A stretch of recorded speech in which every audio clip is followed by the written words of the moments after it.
Hello, good morning, and welcome to another edition of Daily Creativity with yours truly, Charlotte Burns. Thank you so much for tuning in. If you're watching live, you'll see a little button up there that says live. If you're watching on the replay, feel free to do hashtag replay. Let me know that you've watched. If you have any questions, please type it down in the comments. Say hi, whatever you like. Give me some thumbs up. Let me know that you're enjoying these videos. Always good to get feedback like that. Today's creativity, I was supposed to do a pattern from the Make It From Your Heart or MIFYA book, but yesterday just got on top of me and couldn't get out of bed this morning because it was way too cold. So I decided to show you some pages that I have just finished. Before I do that though, just want to remind you, if you want to check out my YouTube channel, Cre8ivity with Charlotte Burns, that would be awesome. And I also wanted to show you the Close to My Heart Dring albums and just talk to you a little bit about how many pages they can hold. So this is a Dring album. Dring album means it's a little bit like a binder, and it has rings here which you can pop open and then easily pop shut. I really like to use these particular types of albums for when I'm creating albums, because it means that I can, just do this, pop it open and pull a page out, go and do something with this page and then put it back in. I can rearrange the pages and all of that sort of thing. So it makes it very easy as far as scrapbooking. With the postbound albums, which I will show you before the end of the month, you can't do that. Okay, so Dring albums are really great. Some people want to know, which is fair enough, how much can I fit in my Dring album or my postbound album? So what I've done is I'm just standing this up so you can see this is probably the most pages I would put in this album. If I put any more pages in here, what's going to happen is this is going to get really fat. It's not going to sit on my shelf nicely, or when it does sit on my shelf, it's going to squash the pages, which is going to affect the look of my pages. Now, if we look down inside this, what you'll see is that some of these pages are a bit wonky donkey. This one here, the actual memory protector was wonky, but because I'm working on these pages, it didn't bother me. I'm seeing if that will flatten out, and if it doesn't, I will just use the memory protector for something else. I'll probably chop it up and use it for a shaker page or something like that. There's another one in here I noticed when I stood it up beforehand that was a bit thick. So this one here is a bit thick, and that is actually my rolled page. I don't usually do really high embellishments. So this is a page I showed the other day. I don't normally do, fairly bulky embellishments. That's probably the bulkiest that I would have in my particular albums. So obviously the more bulk you have, the less pages you will be able to fit in your album. But currently, in this particular album, I have 34 memory protectors. So that is 34 of these, which means that I have 68 pages. So 34 memory protectors, that's one page, that's a second page, but that's one memory protector. So there's 68 pages, or 32 double pages, and 2 singles. So your singles are your front and your back.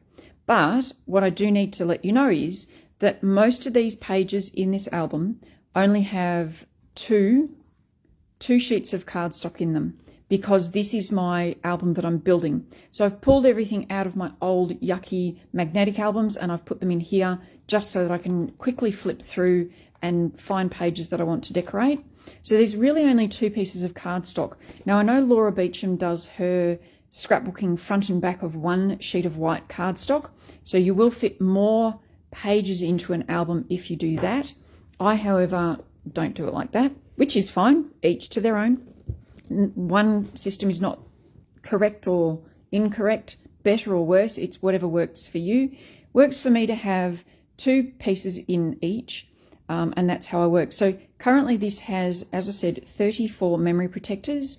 I would say I may end up with about 25 by the time I do all of my embellishments and everything.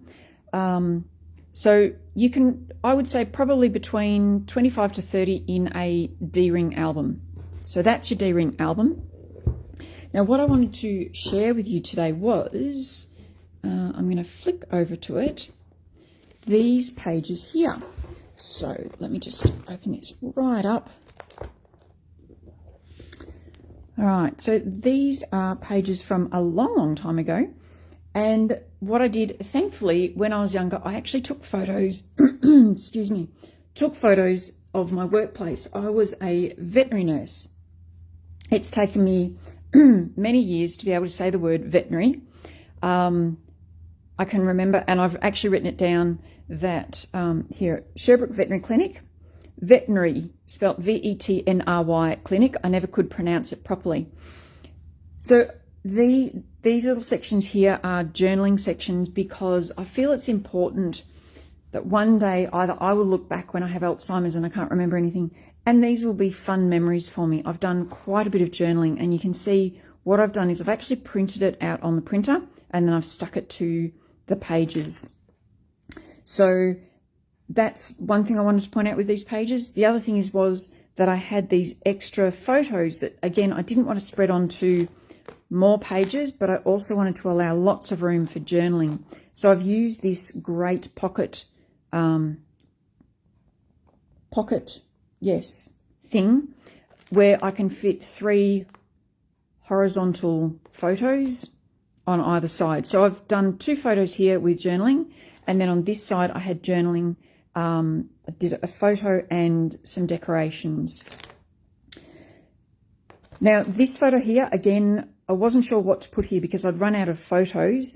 This is actually a screenshot. I spoke yesterday about screenshots. This is a screenshot of a Google map. So this is present day.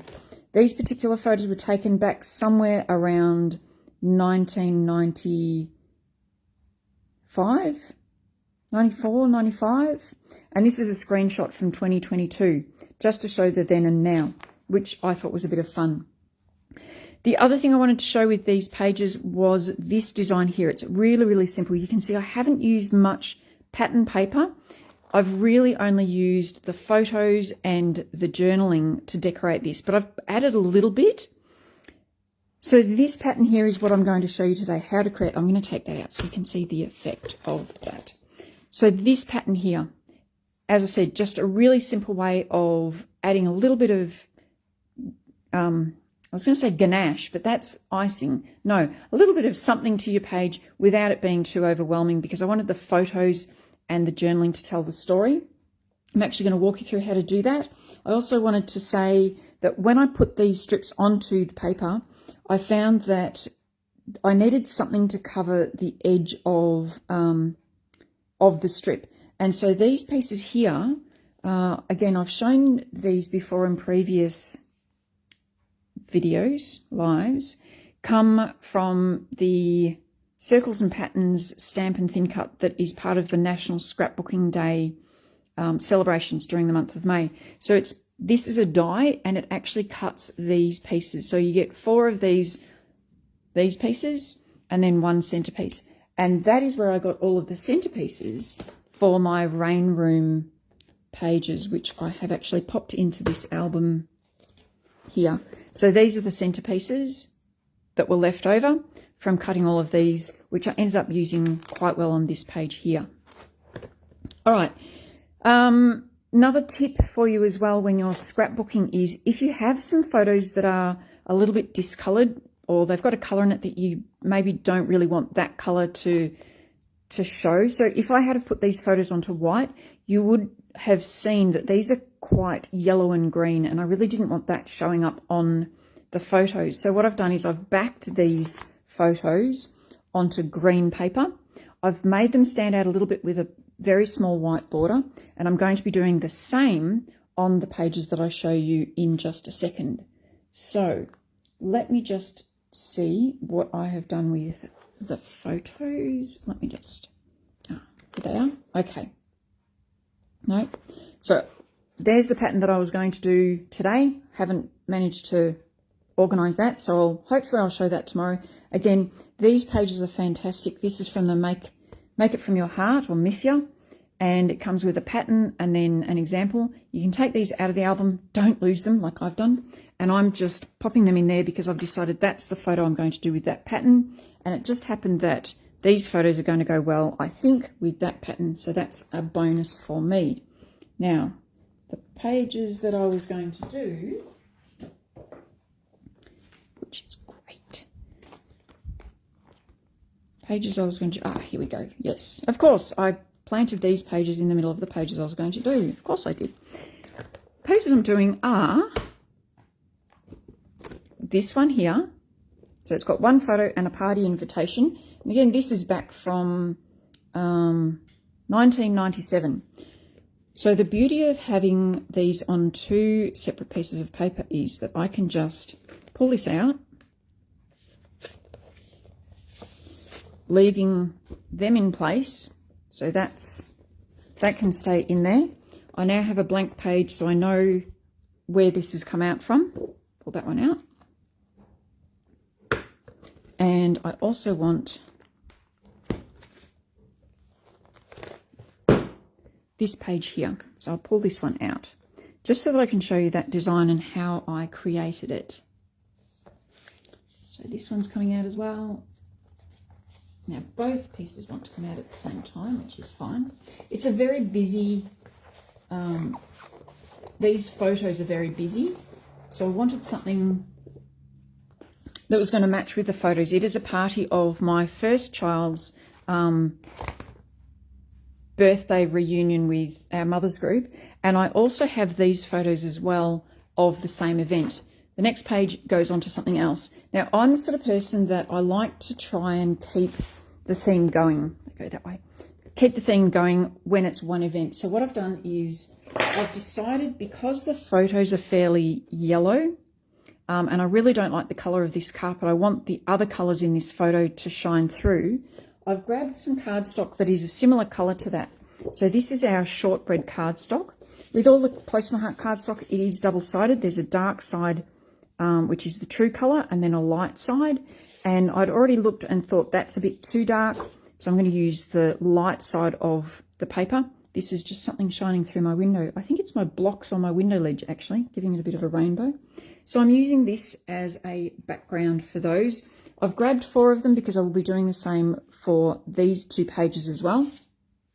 Not sure how I'm decorating them yet. Might use the same design. So I'm going to move this out of the way, and bear with me.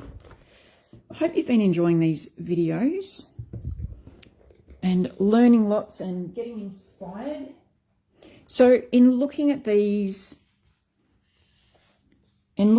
photos, I also wanted something a little bit bright, a little bit of a party theme. We did have some fantastic, I'll zoom this in, some fantastic paper a couple of months ago, which was a happy birthday type theme, but it was more pinks. And this, as you can see, is really, you know, your yellows and your reds and oranges and that. And I thought, wow, do you know what paper we have currently? Currently, we have the Fresh Paint paper. So this is our Fresh Paint range. And it's really great. I've used this for some racing pages. I don't think that's necessarily going to work. But check this out. I thought that is going to work so well with these photos, as is that.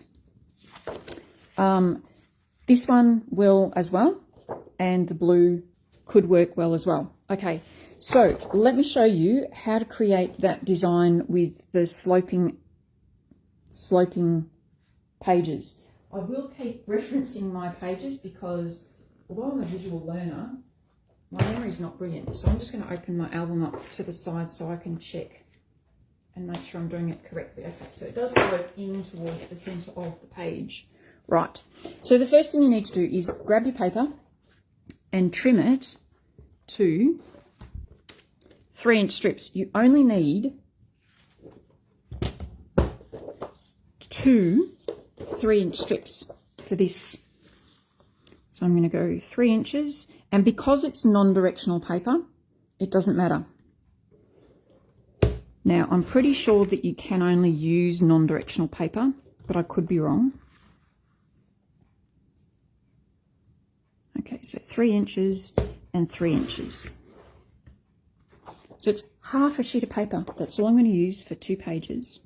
Then what we do, I'm going to sit down, pick up the invitation that flew onto the floor. Next, what we do is we need to mark, and I'm going to do this on the opposite side so that I can mark it and it doesn't really matter. I'm going to mark it at 1 inch on this side. So I'm just marking that at 1 inch. And then on the other side, I'm marking it at 2 inches. So with my trimmer, I can see that this is the 0 point. So I'm just marking there, and I'm lining it up with 2 inches. So I've got a 1 inch and a 2 inch. Then I simply put cut between those 2 points. So I'm lining that mark up with my wire. That's why I love this trimmer, because I can see exactly where I'm cutting. So mark that onto there. And I have these 2 bits. Now I'm just going to think for a minute, because you could actually use directional paper. Looking at that, you can use directional paper. You would just need to make sure that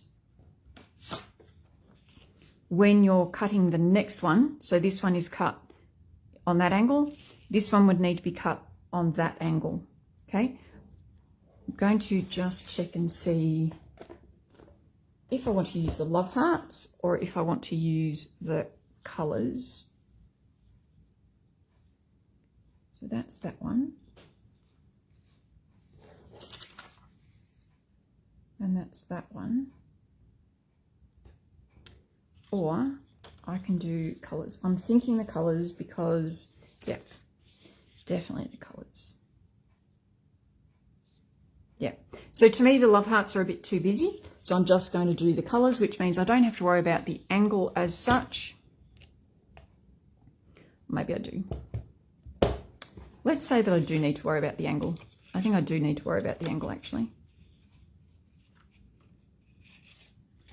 So how did I cut this?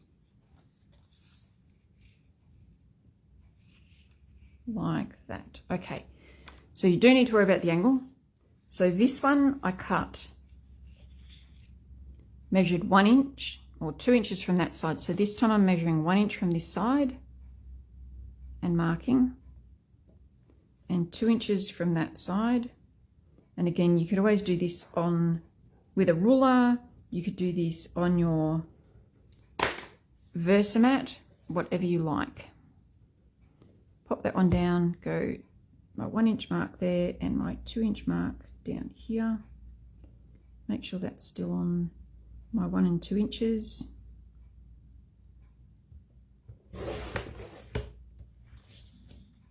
Yep. Okay, I can pop that away.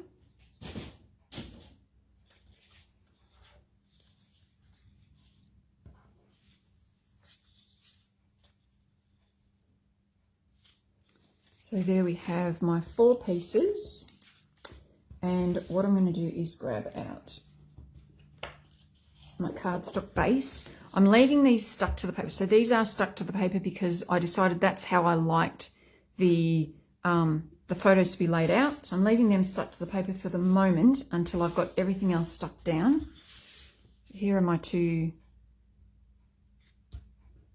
pages. And I'm going to have a look and see one. No, they slope into the middle, Charlotte. 1. Why is that not working? That's why. 1.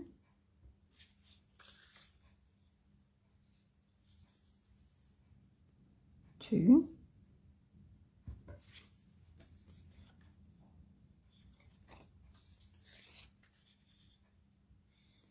3. We're getting there. 4. There we go. 1, 2, 3, 4. All right, so that gets stuck down. Then my photos will go on top, And I will take these off so you can see.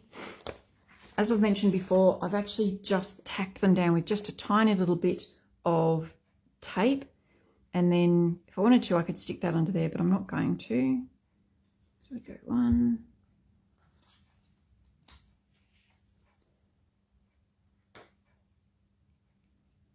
2, and there's absolutely nothing wrong with covering up certain parts of the photo. You know, for instance, if I cover up this dude's feet, it really doesn't matter, but I wouldn't want to put that underneath and cover up little Courtney's head particularly. 1, 2, 3, 4. And I'm not sure if you can see how much the other colours come out of the photos now that this carpet colour is the background. So that's 1, 2, 3, 4, and then we've got this one down here, and the invitation goes up there, and I'm really happy with how that is coming along. Now I will put some embellishments on there. The only other thing is I could leave this border as is, or I can cover it like I did with the other one. And I did quickly have a look through my stamps and thin cuts, and I came across this particular stamp and thin cut, which I thought is going to work quite well with the cupcakes, the happy birthday, or even this one here. So I'll work out what I'm going to do with that and put it down on there. And there you have a really fast and simple way to decorate a page. Not too much, just a little bit. Just give a pop of colour and make sure again that the photos are really standing out. All right, that's it for today's video. I hope that you enjoyed that. I hope that you get a chance to go and do some paper crafting yourself, be it scrapbooking or card making. Maybe have a go at doing this on a card. If you have any questions, feel free to post them in the comments below. If you've got any suggestions, anything that you would like to see, then again, please let me know either by posting in the comments or sending me a message. I'm going to stick all of this down and decorate it. I'll pop some photos up in the on this page. So I will leave you to it. As always, stay safe, keep crafting, and bye for now.